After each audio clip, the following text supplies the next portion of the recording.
Hello students, இப்போ 9th standard maths exercise 1.5ல sum number 4 பார்க்கலாம். A union B intersection C value equal to A union B intersection A union C. So first LHS மட்டும் எழுதிக்கலாம். LHS value A union B intersection C. So ABCன்னு இருக்கிறதுனால நான் first 3 circle draw பண்ணியிருக்கேன். இது A circle, இது B circle, இது C. First ப்ராக்கெட்டில் உள்ளதான் எப்போவுமே எழுதணும். ஸோ பி இன்டர்செக்ஷன் சி, பியும் சியும் இன்டர்செக்ட் ஆகிற பிளேஸ் தான் வேணும். இது பி சர்க்கிள், இங்கே சி சர்க்கிள். ஸோ ரெண்டுமே இன்டர்செக்ட் ஆகிற பிளேஸ் இந்த பிளேஸாக இருக்கும், ரெண்டுக்கும் காமனாக இருக்கக்கூடிய place. So next one A union. So அதோட என்ன பண்ணணும், ஏயை ஆட் பண்ணணும். A union B intersection C. So union அப்படின்றதுனால ஏயோட இந்த இன்டர்செக்ஷன் ஆஃப் போர்ஷன் மட்டும் ஆட் பண்ணிக்கலாம். இங்கே ஏ சர்க்கிளை ஃபுல்லாகவே ஷேட் பண்ணிக்கலாம். இப்போது இன்னும் ஷேட் பண்ணாமல் இருக்கிற போர்ஷன் இன்டர்செக்ஷனில் இந்த போர்ஷன் மட்டும்தான். ஸோ இதுதான் நம்மளோட answer. Next one RHS value பார்க்கலாம். ஆர்ஹெச்எஸில் A union B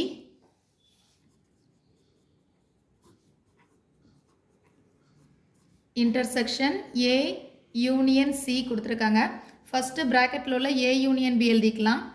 A union B, A union பின்னு சொல்லும்போது ஏயும் பியும் ரெண்டையுமே ஷேட் பண்ணணும். ஸோ ஏ சர்க்கிள் இதோட சேர்ந்து இது பி சர்க்கிள் இல்லையா, இதையும் ஷேட் பண்ணிக்கலாம்.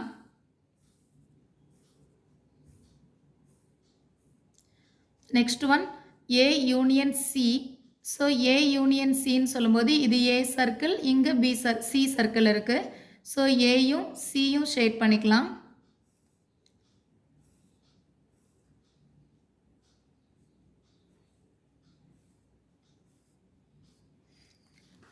நெக்ஸ்ட் ஒன் ஓவராலாக A union B intersection A union C.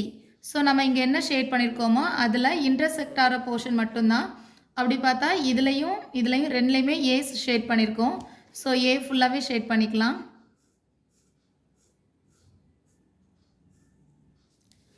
Next எக்ஸ்ட்ராவாக எது ஷேட் ஆகிருக்குன்னா இந்த ஸ்மாலஸ்ட் போர்ஷன் மட்டும் எக்ஸ்ட்ராவாக ஷேட் ஆகிருக்கு.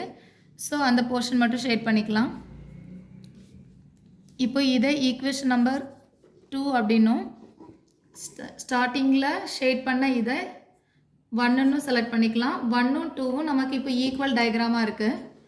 ஸோ 1 ஈக்குவல் டு 2ன்னு காப்பி பண்ணிவிட்டு கொஸ்டின் அகெயின் ஒன் டைம் எழுதிக்கலாம். A union B intersection C equal to A union B intersection A union சின்னு எழுதிக்கலாம். ஸோ ரெண்டுமே ஈக்குவலாக இருக்கிறதுனால ஹென்ஸ் வெரிஃபைட்னு எழுதிக்கலாம், இல்லைனா ஹென்ஸ் ப்ரூவ்ட்.